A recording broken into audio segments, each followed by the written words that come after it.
Hello students, कैसे हैं आप सब लोग। आई होप आप लोग अच्छे होंगे, अच्छे से पढ़ाई कर रहे होंगे और क्लास 10 से 11th में आए हो। अब पक्का है डरने, मतलब डर तो बन ही गया होगा यार। बहुत लोगों ने वीडियो बना दी है, मैंने ही बना दिए हैं कि अब हार्ड हो जाएगा, ऐसा कुछ हो जाएगा, फेल हो जाओगे, 50% नंबर लाने में बहुत दिक्कत हो जाती है, जिनके नंबर 90% होते हैं उनके भी नंबर कम आते हैं। ऐसी बातें अब आपने तो काफ़ी दिनों से सुनी ली होंगी, और अगर आपने कोई कोचिंग ज्वाइन की होगी वहाँ पे भी यही सब बोला जा रहा होगा। आई होप मैं सही बोल रहा हूँ, ठीक है। मैं उम्मीद यही करूँगा कि हर साल यही सब होता है। तो यार ऐसा क्यों होता है, थोड़ी सी इस पर बात कर लें, क्योंकि यार आप ये चीज़ समझ जाएंगे तो आप अच्छे से बेटर चीज़ें कर पाओगे।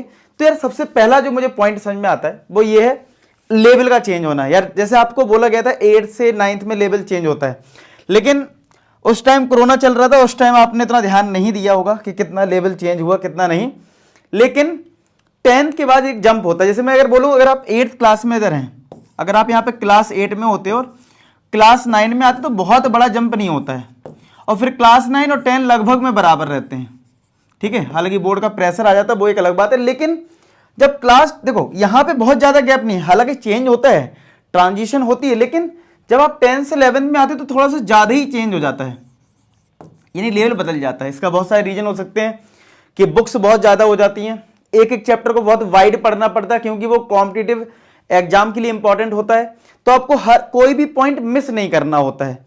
तो यार अब आप 11th में आ जाओगे तो आपको कौन सा सब्जेक्ट, जैसे फॉर एग्जाम्पल साइंस स्ट्रीम की अगर मैं बात करूं तो आपने फिजिक्स केमिस्ट्री मैथ्स लिया है, तो फिजिक्स केमिस्ट्री मैथ्स में अब आपको कौन सा सब्जेक्ट हार्ड लग सकता है, कौन सा सब्जेक्ट इजी लग सकता है, वो हम डिस्कस करेंगे। ऐसा नहीं है कि आप मैथ्स में पढ़ाता हूं तो मैं बोलूंगा यार मैथ्स हार्ड है, ऐसा नहीं है। आपको सही डायरेक्शन दूंगा, ठीक है।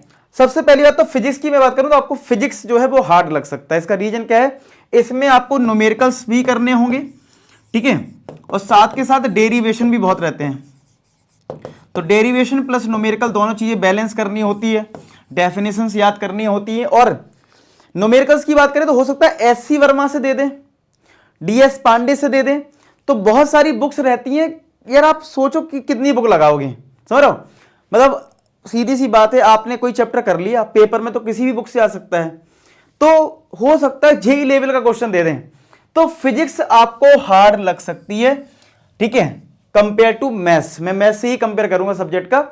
आपको मैथ्स से, अच्छा मैथ्स वैसे आसान नहीं है, अगर आप कॉम्पिटिटिव एग्जाम की बात करें तो वही मैथ्स हार्ड है, लेकिन मैं स्कूल लेवल की बात करूं, अगर मैं अभी स्कूल लेवल की बात करूं आपसे कि अभी स्कूल के पेपर जब होंगे तो आपको कौन से सब्जेक्ट हार्ड लगेंगे कंपेयर टू मैथ्स, तो आपको फिजिक्स हार्ड इसलिए लगेगा क्योंकि अभी बुक्स बहुत ज्यादा हो जाती हैं, ठीक है। रेफरेंस बुक बोलूं तो पता नहीं यार आपने किस बुक से प्रैक्टिस करी हो, कौन सा क्वेश्चन ऑब्जेक्टिव आपको पता है, ऑब्जेक्टिव क्वेश्चंस भी आते हैं, तो इस वजह से आपको थोड़ा सा फिजिक्स हार्ड लगेगा। ऐसे सेम आपको केमिस्ट्री भी, ठीक है, केमिस्ट्री में भी सेम फिजिक्स जैसी प्रॉब्लम है। यहां पे आपको बहुत सारी रिएक्शंस याद करनी पड़ेंगी, ठीक है, और आपको पता होना चाहिए। दूसरा ये जो हमारी केमिस्ट्री है वो कई बार पार्ट में डिवाइड हो जाती है, जैसे फिजिकल, ठीक है,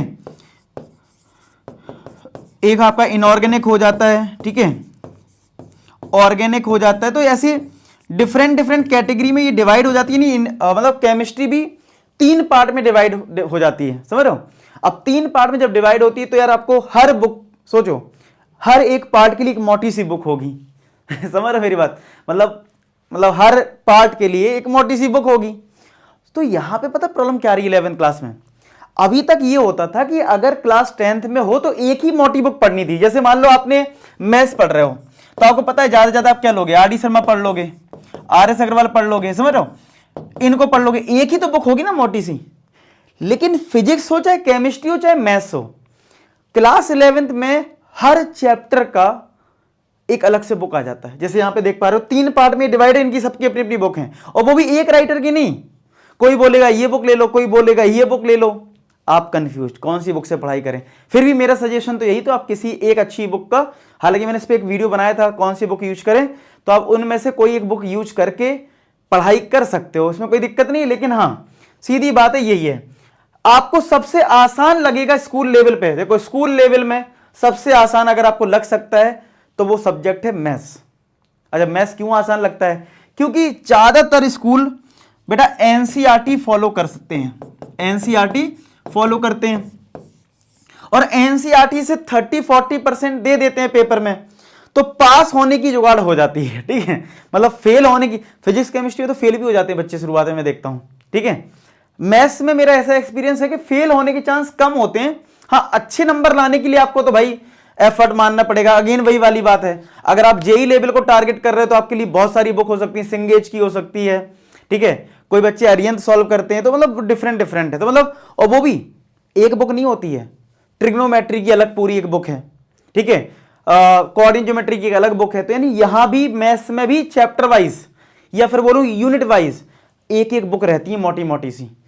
इस वजह से प्रॉब्लम है, समझ रहे हो। हार्ड इसलिए हो जाता है क्योंकि जहां हम एक सब्जेक्ट के लिए एक मोटी बुक पढ़ लेते थे, लेकिन यहां पे तो चैप्टर या फिर यूनिट वाइज एक मोटी बुक है, और वो भी ये नहीं कोई बोल सकता कि ये सफिशिएंट है, समझ रहे हो। बस ये बोल देगा हाँ ठीक है इतना कर लो, इतना तो मिनिमम है, ये बोल देते हैं। ये कोई नहीं बोलता कि ये ही कर लोगे तो पूरा पेपर इसी से आ जाएगा, ऐसा कोई नहीं बोल सकता। इसलिए 11th क्लास डिफिकल्ट हो जाती है। मैं आपको डरा नहीं रहा हूं, हकीकत यही है। जब आप पढ़ोगे ना, देखो एक होता है मैंने बोल दिया आपसे, ठीक है, एक होता है कि आपको चीजें धीरे धीरे खुद ही पता चल रही है, जब आप एक्सपीरियंस मैटर करता है। मैं बोलूं स्विमिंग ऐसे करना है वैसे करना है, जब आप कूदोगे, ठीक है, तभी पता लगेगा कि कैसे करना है क्या करना है, ठीक है। तो वैसे ही अभी तो मैं गाइड कर रहा हूं आपको कि ऐसे होगा वैसे होगा, लेकिन जब आप रियलाइज करोगे, जब आप मैदान में उतरोगे, जब 11 के टेस्ट होंगे, तब आपको ये चीजें पता लग रही होंगी। तो आप मेक श्योर करो कि यार आपको बढ़िया से पढ़ाई करना है, शुरुआत से ही करना है, लोगों की बातों में नहीं आना है कि यार चलो 11th है, रेस्ट ईयर है, 12th में पढ़ लेंगे, ऐसा इमेज मत बनाना। 10th है, अगर आप अच्छे से अपना एजुकेशन फील्ड में कुछ अच्छा करना चाहते हो तो यार शुरुआत से लग जाना, मेरा कहना यही है, ठीक है। साथ के साथ और जो बच्चे अनअकैडमी में जैसे कोई ऑनलाइन कोर्सेज वगैरह लेना चाहते हैं, तो यार इसमें स्कॉलरशिप 90% तक मिल सकती है। आपको क्या करना है, यहाँ पे जेई नीट या जो भी आप तैयारी कर रहे हो, तो यहाँ पे टेस्ट चल रहे हैं अभी, ठीक है। अगर आप इसमें अच्छा स्कोर करते हो तो 90% तक स्कॉलरशिप मिल सकती है, ठीक है। इसकी टाइमिंग है 11 to 12 और 4 to 5, ठीक है। 15 अप्रैल तक चल रहा है, रजिस्टर कर सकते हो। और वहां पे एक रजिस्ट्रेशन कोड कहीं मांग सकता है, तो आप कोड में डाल देना लाइव A4S, हमारी A4S आर्मी है, लाइव एल मतलब यहाँ पे लाइव, तो लाइव A4S मतलब LA4S डाल देना, तो आप उसमें रजिस्टर हो जाएंगे। तो ये चीज ध्यान रखना। तो ये आपका हो गया स्कॉलरशिप के लिए। अच्छा, आगे बात करें तो यहां पे आप देखें तो यहां पे दूसरा जो बच्चे क्लास 10th में अभी हैं, अभी तो यार आप लोग तो 11th में पहुंच गए, जो वीडियो ये वाला देख रहे हैं, तो अपने भाई बहन को सजेस्ट कर सकते हैं, अपने फ्रेंड्स को सजेस्ट कर सकते हैं कि यार इतनी मिनिमम कॉस्ट में, ओनली 3000 में आप पूरी साल बढ़िया से पढ़ाई कर सकते हैं। एक सब्जेक्ट का 1000 रुपए भी नहीं है, 4 सब्जेक्ट हैं और सारे बेहतरीन टीचर्स हैं, आप देख सकते हो। तो अगर आप अच्छे से पढ़ाई करना चाहते हैं आपका भाई पूरे साल कंसिस्टेंट वे में, तो आप इस कोर्स को ज्वाइन कर सकते हैं। और 11th के कोर्सेज भी बहुत सारे हैं आप लोगों के लिए, लिंक उसकी भी डिस्क्रिप्शन में आपको मिल जाएगी। तो ये चीज है, ये सारी बातें हैं 11th के लिए। और आई होप आप मतलब डरना मत, सारे बच्चे, बहुत बच्चे 11th में अच्छा फोड़ते हैं, ठीक है। आप उसी कैटेगरी में रहिए और बढ़िया पढ़ाई करिए। फिर भी कोई डाउट है कमेंट सेक्शन में लिखना, मैं उस पर आपके लिए वीडियो बना दूंगा। मिलते हैं नेक्स्ट वीडियो में, तब तक अपना ख्याल रखें, पढ़ाई करते रहें। लास्ट में एक ही बात बोलूंगा कि आप सभी सफल हों। धन्यवाद।